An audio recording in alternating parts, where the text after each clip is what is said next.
Welcome to Happy Homes and Gardens. My name is Daphne Royce. I'm your host. I am a real estate broker, architecture, and interior designer. Modern nature creates the most beautiful phenomena. The ocean waves create high tide and low tides, which enrich sea life, coastal formations, and peacefulness. If you're lucky, you will find man-made mandala art displayed on the sandy beaches, which lasts until high tide swallows. Avery Kintner is here to share his vision of artistic creations. Hi, good morning, Good Avery. morning. Tell us about you and what inspired you to create mandala art, poetry, and music. Thank you, Daphne. It's an honor to be here with you this morning. I'm inspired by nature, finding a presence in nature that creates an inspirational moment for me. And I found over the years of doing my art that I've been able to have this wonderful presence of being by the sea and hearing the waves and listening to the sand as I am doing creations or working with stones and kelp and shells at various scales. And what I love most about the work I do is in the inspirational moment, I get to share with people who are finding something unexpected as they're on their walk along the shoreline and get to see something that they kind of brings them away from wherever their minds were into the present moment as well. Your creativity is to connect art and nature. What is the meaning of mandala to your creation? The mandalas themselves started as small works with stone and then some sand drawing, and they grew into labyrinths and walkable abstract art. I love the circular parts of the mandalas and the centering part of the mandalas. It's much a meditation practice for me. It's also because it's at low tide. I've had to develop a good practice of letting go. And sometimes an unexpected wave sweeps away the work that I was working on, or I get to enjoy it and watch people enjoy it for a while, and then the tide will come and take it away. And then again, it's a new canvas. It's like beginning a new day. Is a high tide always come at the end of the day? It varies. The flow of the tides are really important to the work I do, and not always do I get a low tide at in the early morning or at sunset. So some tides are much higher than others. Some tides bring a lot of debris, and the sand's not very workable. Other tides, like the king tides, are wonderful because I get these wonderful flows that clear the beach of all the debris, at least where the areas that I like to work on. And then I get these super low tides that gives me a lot of canvas to work on, so to speak. What material do you like to use to create your artwork? The materials I use are the different effects that I can create on the sand with the different tools that I utilize. I have a rake and a walking stick and a hoop hoe. I have a leaf-shaped gardening tool. I use a squeegee sometimes at the end of a pole, and I use a rope and an irrigation valve to kind of create a center that I walk around to create these nice circles. So these tools help me shape the sand in different ways and give different textures. I also like to work with whatever's there in the moment, the shape of the shoreline, the stone elements that may be there, the kelp that may be on the beach. Sometimes I'll bring pampas grass, or I'll bring autumn leaves, and I'll incorporate those into the work that I'm doing. It has a beautiful effect on the piece that's quite unusual. You normally create those arts on the West Coast, California beaches? Yes, I haven't done any work outside of California. I've done creative work in North County, San Diego, at Avila Beach in San Luis Obispo area, and up in Big Sur, Carmel, and up in San Francisco. Usually I'm looking for a place that I can get some elevation above the work so I can get a good picture of it. And soon, hopefully, I'll get a drone so I can do some aerial photography, which would be really sweet. So throughout the California coast, so what kind of materials you normally find on the beach?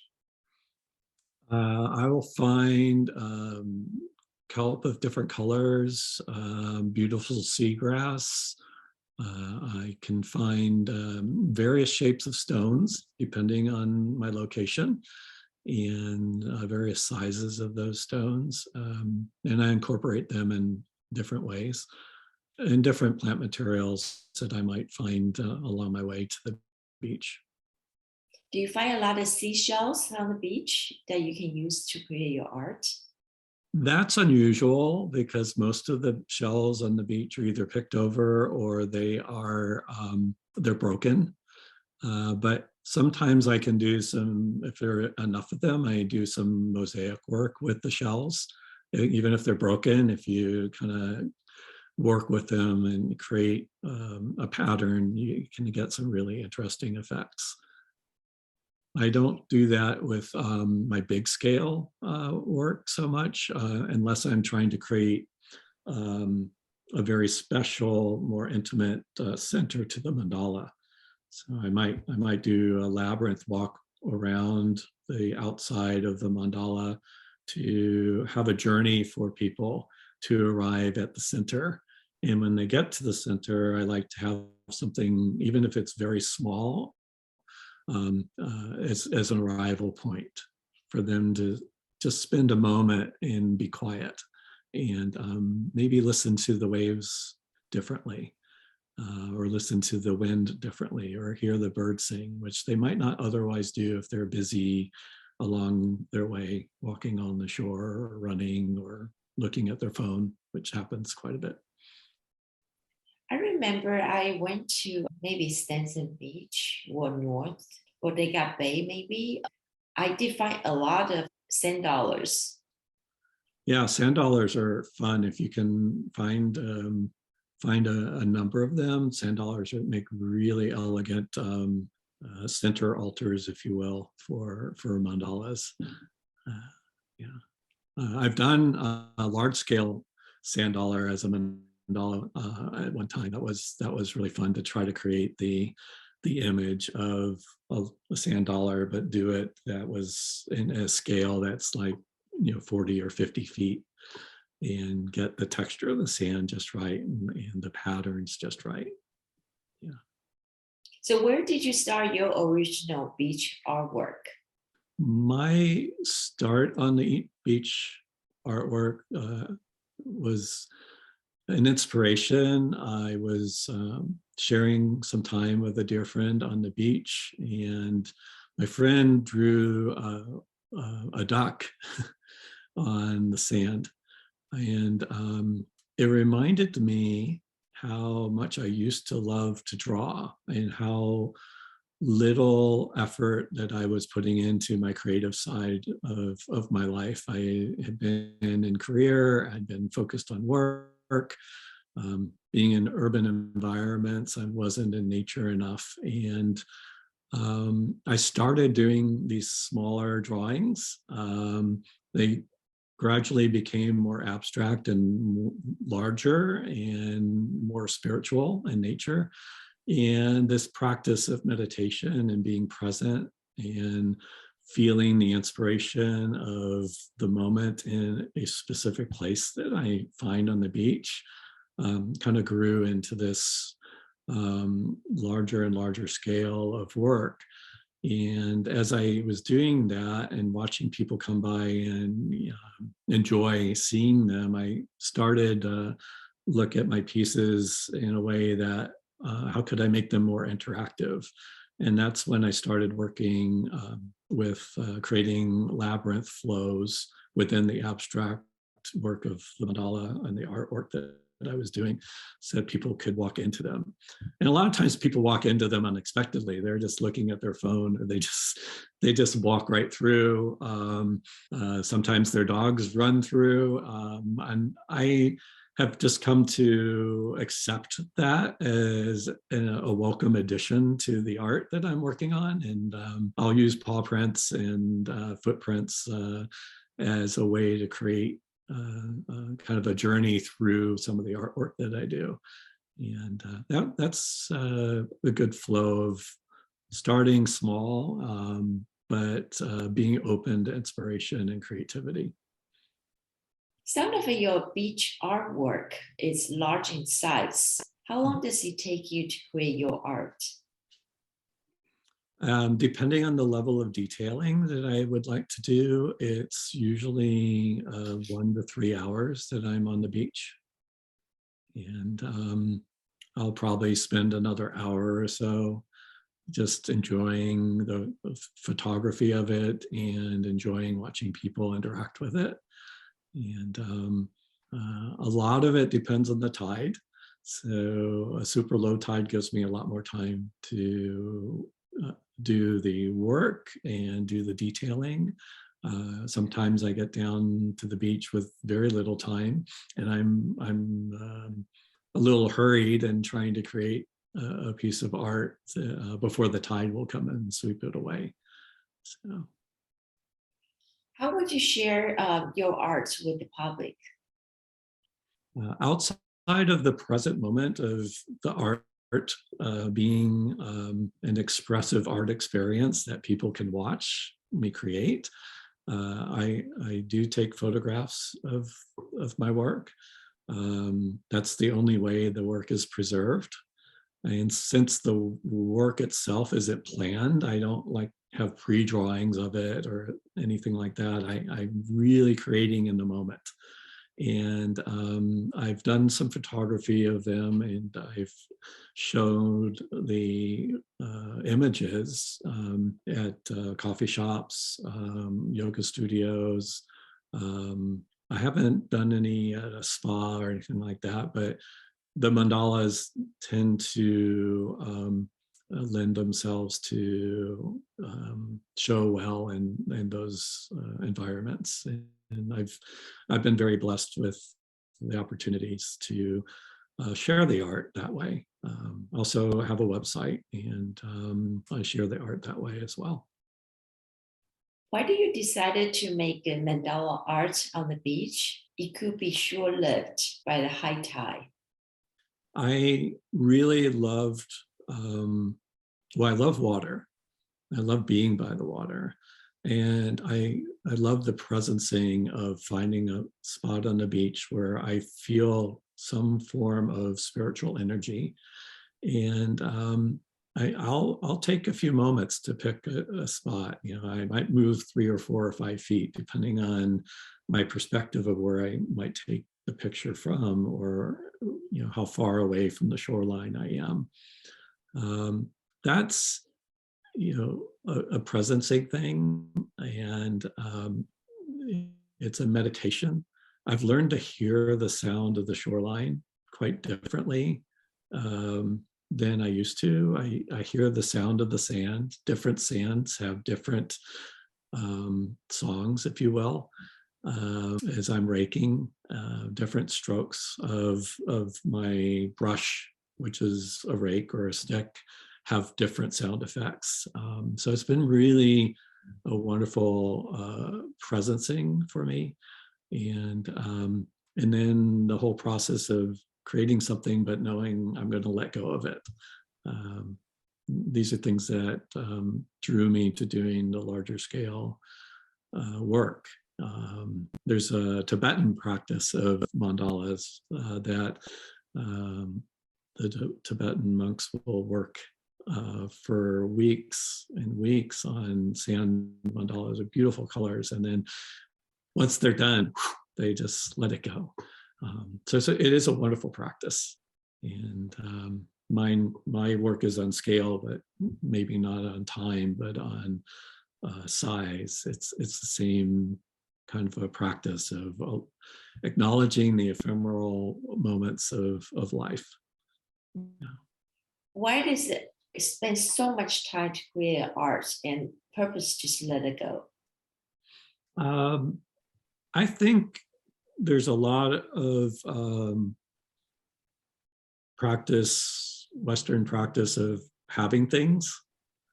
And I found that wasn't as fulfilling as sharing and allowing the sea to take the art away and create a new space for something new to flow. And that's part of the sharing is if I create something and I just have it to myself, I don't create space for future inspiration.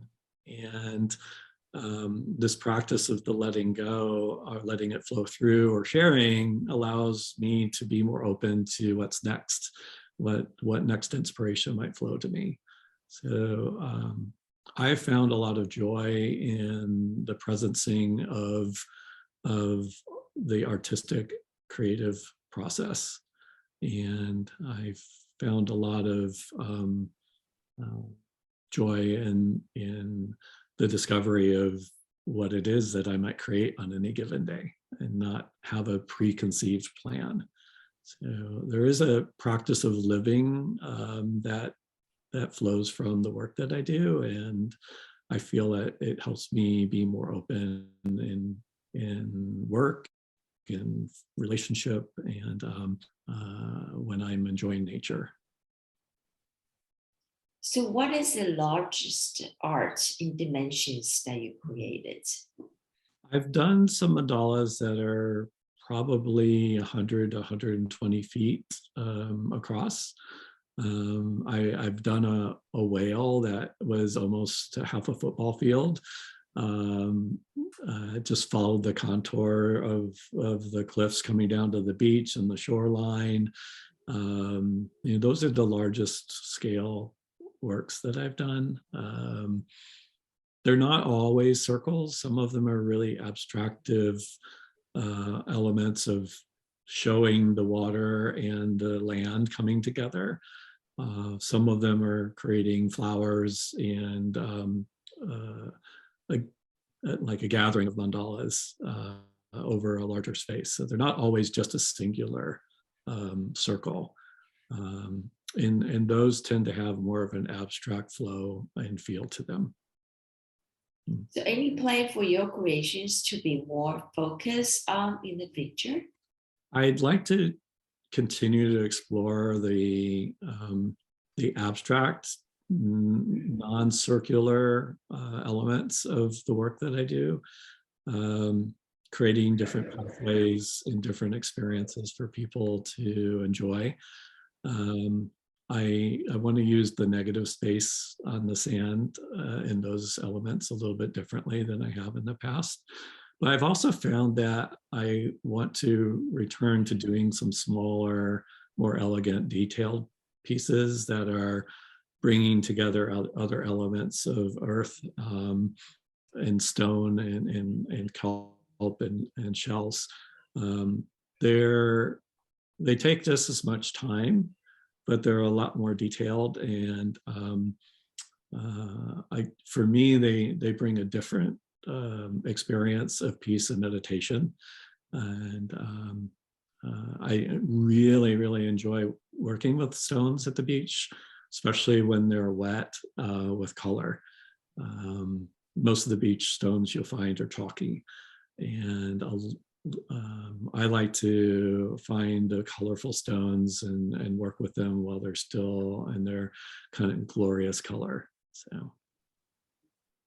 Tell us more about your poetry and music in the MandalaSea.com website. Thank you for asking that. A lot of the artistry that I have in the mandala work is inspirational from or to poetry or music. And these are all just inspirational channels that flow through me. So sometimes I will do a poem, and then next weekend I'll be on the beach and I'll do an abstract art mandala piece that flows from the poem.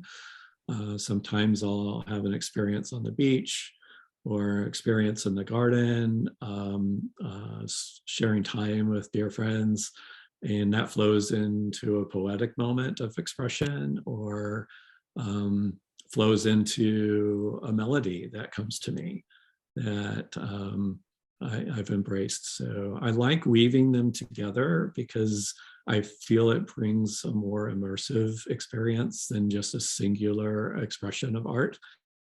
So pairing an image of work that I've done at the beach, or pairing with a poem, or pairing a poem with a smaller mandala work, or pairing a poem with a piano. They're all kind of intertwined, and I think they create a more immersive environment for people to enjoy. I have a question for you about the art on the beach. This beach could be part of a sand will be reached by the waves. The Mhm. other part might always be dry, very sandy, harder to walk on. Do you prefer that the art will create on the beach side that can be swallowed by the waves? Have you ever thought to create the art just be there, maybe be there for a longer time? That's a great question. I haven't really explored working further up on the beach, and mostly because the sand is very duffy and it's very hard to get a good image in because it's all dry.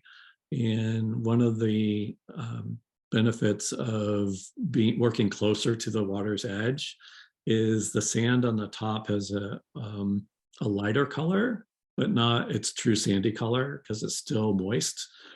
But when you rake into it, it has this beautiful dark color underneath. So you get much better contrast. And you can, create, your creations have more definition with that contrast. So I know that the work will disappear with the tide coming in. But that's part of the process that I enjoy. So sand art further up on the beach where it's duffy it's a little harder to get it to stay there. Even with the wind, it can quickly disappear. So Do you have a particular seasons that you prefer to work on your art? That's an interesting question. I love autumn because I can incorporate the autumn colors into the work that I'm doing. Springtime, I may work more with plants and flower, and I think the seasons have a different influence on how what I might create. Summertime is a little harder to do at the beach because there are just so many people that are flocking to the beaches. So finding an open area that's not already walked on is a little harder to find. But I do enjoy the longer days because it gives me an extended window for finding the right flow of tide to do my work. Winter is a lovely time to go down the beach because there are less people there, and the sand is more moist and workable. So each season gives me something special to work with, and inspires me in a different way. And when on your website, I do find some art was created in the garden instead of on the beach. Yes. Do you have a preferences? Because I'm sure the material they are different. Yeah, they are very different. I like doing the work in gardens, especially like a Japanese garden, because there's something very zen about the meditation process that I go through. And it affords me a very different approach to doing the work, because I am not necessarily drawing on the earth and into the earth. I'm more creating a layer of artistry on top of the earth. In the gardens, for me, a chance to create an interaction between the garden elements themselves, whether it's the stone placement or the various plant materials that are shaping the garden. Plus, they get to stay there a lot longer. So I'm not letting go of them quite so quickly. I can come back and enjoy them, for a number of days, if not weeks. So working in the garden areas affords me a different flow of creativity and something I don't necessarily have to totally let go of so quickly. Do you post all your work on your website, mandalasea.com? I have posted most of my work, but not all of my work. And it's a matter of making time to update and share on the website. And I do go in there from time to time just to add the newer elements. It's just another channel for sharing and allowing people to explore. And perhaps they can't make it to the beach, or they're not even near a beach, but they can still experience being at the beach through the images on the website. Yeah. Well, Avery, I really appreciate your time today and sharing your creativity side of mandala art within my audience. Well, thank you for allowing me to share this moment with you and to share with others. I really hope people will enjoy exploring the artistry and the creativity, and perhaps find some peace or some joy or something unexpected in their day by enjoying the work. It is autumn now, so I assume that we're going to find more of your art on the beaches. Yes, I'm definitely have in mind incorporating a lot of autumn in my work in the next couple of months. So just one last question. So in the next couple of months, what area beaches that's possible to find your art? Definitely Avila Beach. I love working there because there's a river that flows out and the sand is pretty level, and there's a nice bridge I can get above the work and get some really wonderful photos looking out on the ocean. But I'm going to explore Northern California coast in the next few weeks, perhaps the Oregon coast, and see if I can find some new beaches to do some art. So you might come across a mandala by me. There are other mandala artists that are out there, sand artists, if you will, and just encourage you to enjoy the moment as that creation is there, and hopeful that it brings some joy and kindness into the day. So just a curiosity, if you go northern California, maybe a little bit further north, will you ever think you want to create art on the snow? Oh, that's a great question. I have seen an artist who's done snow mandalas. That's very inspirational. I'd love to try to do that. It obviously doesn't snow much along the California coast, But I think I need to get a drone first because I could tell that with snow, it's very hard to get a contrast in shades. So unless you're aerially above the work that you're doing, but there'd be something very childlike in the creativity of trudging through the snow and creating patterns. I think that would be really fun to do. Well, thank you so much for your time today. I appreciate it. Oh, you're very welcome. Thank you. Thank you.